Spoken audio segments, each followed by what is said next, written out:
अभी आप देख रहे हैं तेलंगाना समाचार। ప్రజాప్రభుత్వానికి రైతుల ప్రయోజనాలే ముఖ్యం.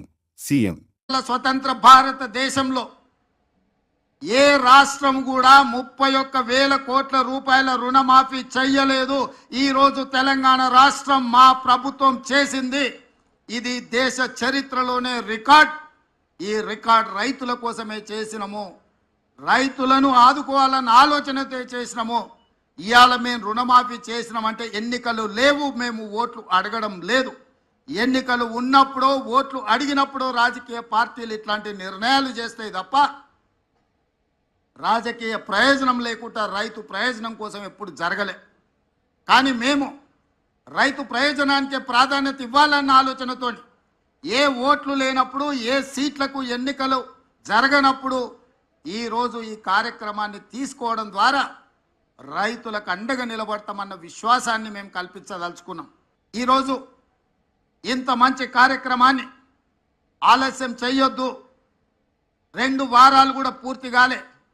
జూలై 18, 2024 నాడు మొదటి విడత 1,00,000 రూపాయల వరకు ఉన్న వాళ్ళకి అందరికీ మొదటి విడతలో వాళ్లకు అప్పులు చెల్లించి ఇప్పుడు 0 నుంచి 1,50,000 వరకు ఉన్న రైతులందరికీ ఇవాళ ఈ గంటలో మనం వాళ్ళ రుణాలను మాఫీ చేస్తున్నాం.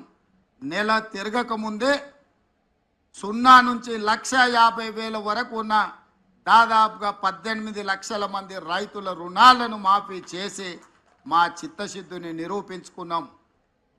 ఇక 0 నుంచి 2 లక్షల వరకు ఉన్న రైతు రుణమాఫీని ఆగస్టు నెలలో చేసి ఆగస్టు నెల రైతులకు దేశానికి ఎట్లయితే స్వతంత్రం వచ్చిందో, పరాయి పీడనలో విముక్తి కలిగిందో, బ్యాంకుల నుంచి అప్పు రుణ విముక్తులను చేసి స్వేచ్ఛ జీవులను రైతులను చెయ్యాలనేదే మా ఆలోచన.